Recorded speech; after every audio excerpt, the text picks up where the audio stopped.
the record button. And I just am so excited to welcome my friend and amazing speaker and inspirational just human being, Castanita Fitzpatrick. I'm so happy to have you here. So thank you for joining me today. This is just amazing. And I know things are going to be, I know this is just, this is a God thing. So, now I'm hearing myself on Facebook. Hold on. Are you hearing me? Okay. Yeah, I hear the double. I've got myself on here like 4 times now. At least. There we go. Okay, I was listening to myself like 4 times. So here we are now. I think we're good to go. Technology is amazing what it can do, but it's also pretty confusing. So yes, it is. Here we are. So this is day 3 of our 7-day challenge, and it's actually going to be more than 7 days. I started it before Christmas because I was hoping that if people would lay hold of this, they wouldn't get drunk and high during Christmas and ruin another day of messing up family and the holidays and killing somebody while driving under the influence. I know there's going to be people who will come back and go, I wish I would have listened. But what we're going to focus on today on day 3 from my Stay Sober, How to Stay Sober, 7 Keys to Sobriety That Saved My Life, is when all else fails, give up. And I know this is one of the things that you're going to talk about today as we focus now on your story. Tell us about, I'm so excited that I met you. So tell us about you and what you have to bring to us today. Well, my name is Castanita Fitzpatrick. I am a survivor leader, published author. I'm also in recovery of 12 years. I spend my life and my days actually wanting and needing to just have that passion and well, not needing, but I have that compassion and empathy to help others. You know, there's a lot of women and children and that are still trapped in human trafficking and sexual exploitation, drug addiction. And through my story of my survivor story, I actually give them empowerment and encouragement and bringing awareness to what actually happened to me. Today, I'm just going to tell you a little bit what that looks like. Far as when all else fails, just surrender. Yeah. So, yeah. Yeah, it's. I met Castanita somehow. I don't know if it's Life on Fire or how we crossed paths. You Googled my name. You heard me somewhere and you found my name and you connected with me. And I got a phone call from you, and that's how it happened.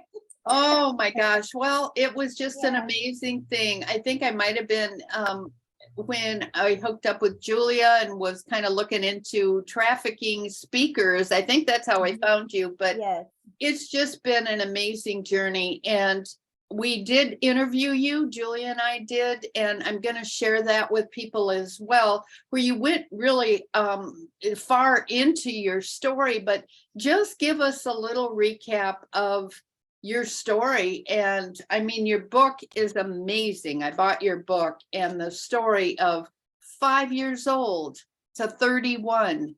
Give us a little taste of what that was like for you. Well, I was out there for 31 years. My journey started when I was 5 years old, being molested from my mother's boyfriend. It's like she had her own demons. She chose her men over me, and her drugs and alcohol. You know, being molested at the age of 5, I started using drugs by the time I turned 10. My grandmother stepped in the picture, tried to take care of me, which I wanted and needed the love and acceptance of my mom, and I never got that. And so I found out my mother was in Cleveland, Ohio. So I actually hitchhiked from Chicago to Cleveland to find her. And my mother told the police, that's not my child. You can do whatever you want to do with her. Not only has drugs and alcohol injured in my life at the age of 10, now homelessness And back then courts was not as severe as they are now, but the judge told my mom, this is your child, you have to take care of her, and we went back and forth to court many times, and she still did not want me. And I was trapped in a house for 2 weeks when a man, told me, he had me on my knees, and he told me, you're not a little girl anymore, you're a grown woman. And each man in the house had his way with me for 2 weeks, and I lived out there for 31 years like that.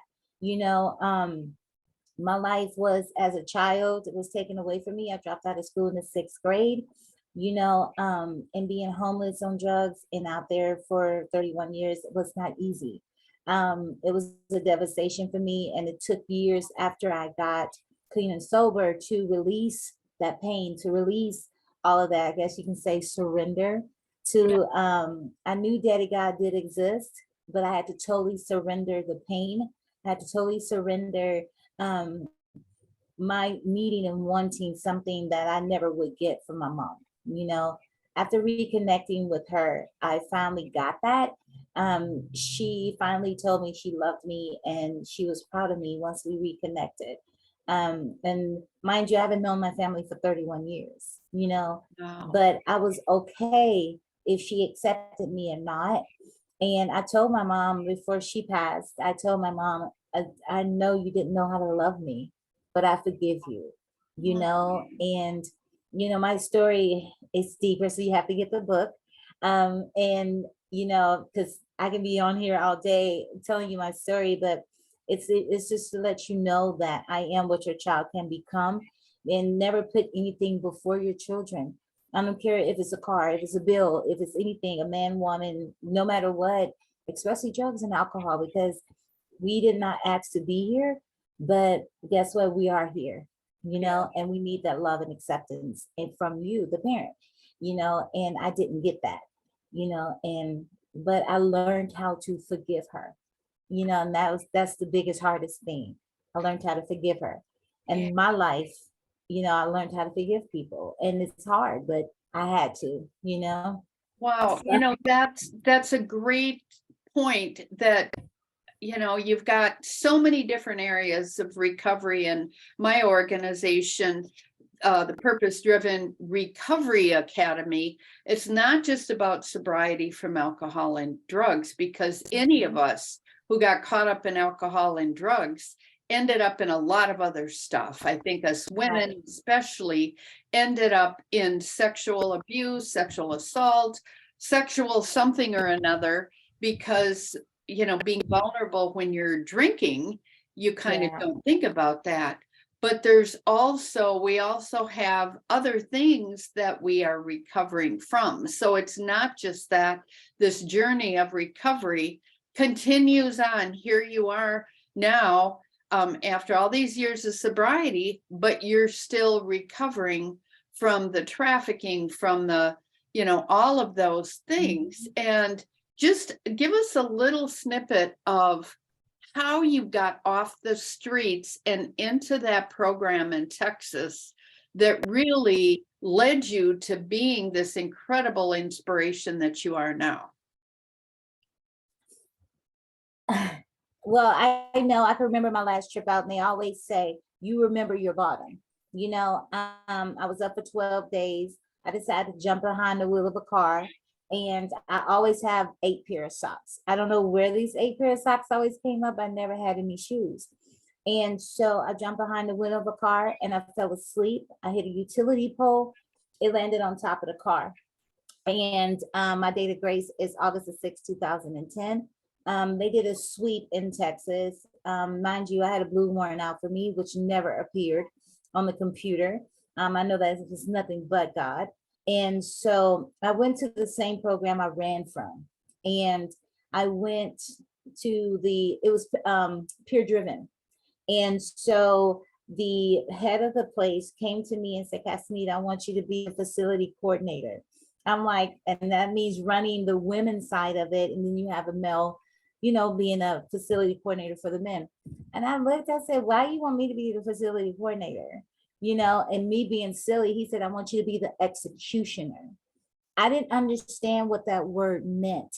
So I had one of the ladies, older lady, she went and got a dictionary and helped me look this word up, and it brought me to the word execute, which means put out. So I went to him and I said, execute, put out like that. And he said, yeah, he said, Castanita, everything you've been looking for, you already have inside of you. You just need to learn how to put it out. That was the light bulb for me. And so I've been on fire for this ever since. And I have a lot of a lot of organizations behind me that helps me. I mean, Attitudes and Attire, New Friends, New Life, the court system that I graduated from. These are just people that believed in me and gave me what I never had. Because to have a judge come off her bench and give you a hug and say, I believe in you, that helped me. Wow. Wow. Yeah. Yeah. And Attitudes and Attire, they gave me my first suit and showed me how to dress for success, and didn't judge me. And, that helped me. And I've been on fire for this program ever since. And, I take that same tidbit that they gave me, that same saying, execute, put out. So what I need to do, even today, I keep that in my toolbox because I need to learn how to put it out. Whenever I want to have a goal, whenever I want to do something, I need to learn how to execute it out. And this is at 12 years of sobriety. And I'm still using the basic things that I learned in treatment even now today. Awesome. So you went through like a drug court kind of a situation. So for those that are looking and have that opportunity, you would suggest it's a good idea to go through the drug court and actually do what they tell you, right? Yeah, you have to do what they tell you. And I mean, like it says in the NA book, because I went through NA and AA. I went to both meetings because NA helps me with the addictive side of me, but AA, I found my truth. So, and it says in the NA book, when we just made a decision to turn our will and our lives over to the care of God, it wasn't for the judge, it wasn't for the PO, it wasn't for the psychiatrist. Castanita finally made a decision. Since she made that decision with that first drug or that first drink, she made a decision to turn her will over.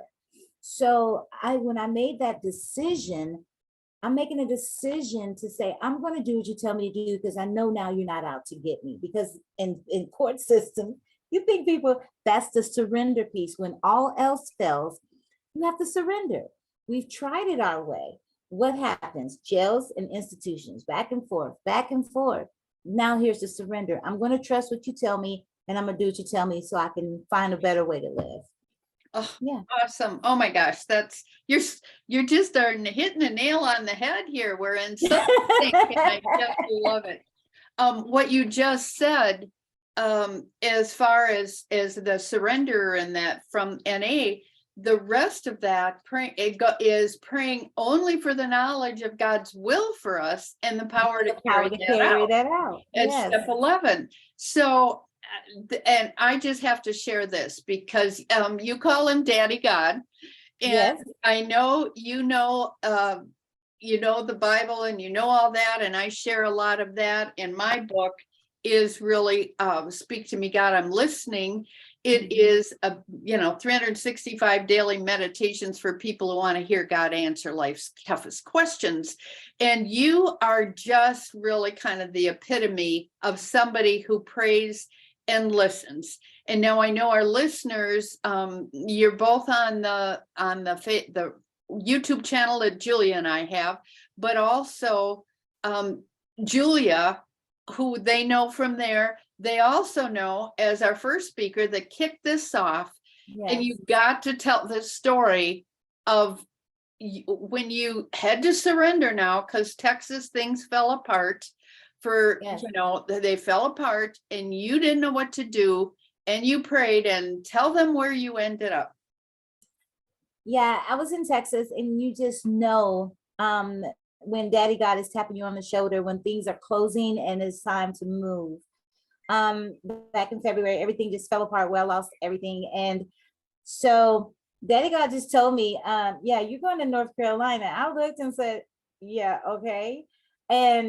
But he said it so plainly, and I knew it was not me, because if it was me, when that incident happened, I had that fight or flight because we have that. So I knew it was not me. but I had to grow through a lot to get to where I am. You have to grow through it to get to it. So I was like, okay, North Carolina. So I prayed to him. I said, Daddy God, you saying North Carolina, but where? Where are we going in North Carolina? So I was I was couch surfing for 7 months, but I was at a friend's house and I was sleeping and I was looking at this dresser nightstand thing that had a whole bunch of papers in it. And it was so messy and you can just see, I was like, ugh, but I prayed this and I was there for, yeah, I was like, but I was there for 2 weeks. And when I prayed this, my Daddy God, where are you taking me? Where in North Carolina are we going? And as soon as I prayed that, a couple of days after that, I looked at this dresser and there was an envelope just sitting on top of all that stuff that I've been looking at. Mind you, I'm looking at this dresser drawer for like it's right next to the bed. I'm looking at this little nightstand for 2 weeks. But there was an envelope sitting on top of all of that clutter that I've been looking at for 2 weeks. It said, it was a letter, like he wrote me a letter and it had on there Greensboro, North Carolina. And so Daddy God told me I was going to college. I was couch surfing after I left everything. He said, finish college and watch what I do. I did that. And he said, trust me, hold tightly to my hand and watch what I do. I've been trusting him and holding tightly to his hand. He told me, leave everything behind and follow him. I lost everything in my storage. And once I lost everything in my storage, I packed up everything I had in the car that he blessed me with. Because the vehicle that I had currently, the axle was going down, the brakes was going out on it, the motor mount went out on it. I needed a new transmission. All I had was $250 to get this paid. They said, no, you're gonna need over $3,000 to put a new transmission in this vehicle. Daddy God told me, go to the dealership. I went to the dealership and after I paid the $250 to get the motor mount fixed, it was only a temporary fix to get me to the dealership. I was like, okay. I rolled into the dealership and they took my car for $5,500 and gave me a 2022 Nissan. And yeah, I was like, okay. And this was in August. I packed everything up after I signed abandonment to my storage because I couldn't afford it anymore. I left everything behind and I just packed up what I had in the back of my Nissan that he blessed me with. And mind you, this is a big girl bill. This is not a little bitty car note. This is a big girl car note. Well, in September, the car note was already paid before it was actually due. And I got to North Carolina and September 27th, and with everything that I have, and I just trusted him in the process, and I'm here, and I'm like, okay, what's my next? And so, yeah, that's when all else fails, you just have to surrender, you know? So everything came together. You ended up staying at a place where you wanted to do some ministry and so you got a place to stay. Mhm. And then at that point, I called to ask Castanita if she'd speak on this thing. And she said, well, I'm in North Carolina now. I said, you're kidding me. North Carolina. Yeah. So she tells me this whole story and she's like, yeah, I'm in Greensboro. And I'm like, you're kidding me. That's where Julia lives. And So I actually got a chance to see her today. She's crazy. only 11 minutes away from me. And it's amazing how God just brings things. Because I just prayed to him. I was like, Daddy God, I don't know anybody here. I don't know anybody here. You told me to come here. So to find out that Julia is here, we connected today. And I met her kiddos. It was amazing. And she introduced me to a church home. So everything is just falling apart because anything of God, anything of Daddy God is not chaotic. It's going to fall into place the way he wants it once we get out the way. Sometimes I got to get in the trunk because I try to drive. He says no. And then I just be still and just listen. I'm in that obedience stage right now where surrender and obedience falls together, because if Castanita's in control, it's going to be chaotic. I just let him do it. And I'm okay with his decisions today. So that is what this whole 7-day challenge is all about. It is not about me doing what I want when I want it. It's about me doing what God is leading me to do when he leads. So what we're offering with the 7-day sobriety challenge, this is our second year doing it.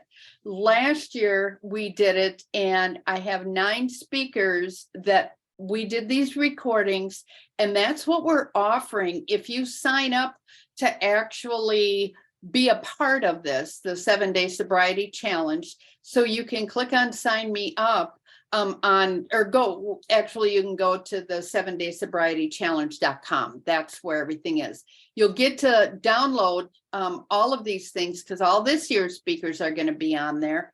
You get to download my ebook that I'll show you in a second.